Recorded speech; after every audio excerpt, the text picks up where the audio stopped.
Good morning. This devotion is for October 6th. We're still on the topic of truth.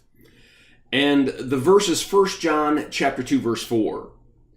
The man who says, I know him, I know God, but does not do what he commands is a liar, and the truth is not in him.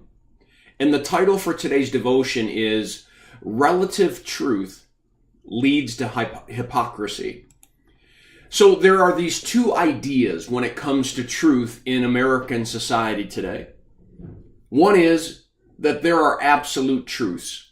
There are things that are right and that there are things that are wrong. They always have been right. They always have been wrong. They always will be. That they're absolutes. And then there's another school of thought that says that all truths are relative.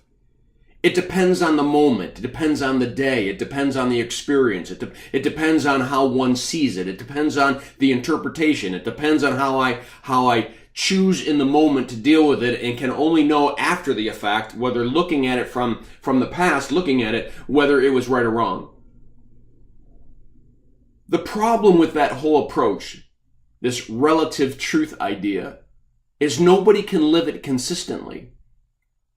Anyone who is a preponderant of this, who proposes this idea of relative truth, I guarantee you, raises their children to understand that certain things are right and certain things are wrong, and even disciplines them when they do things that are wrong.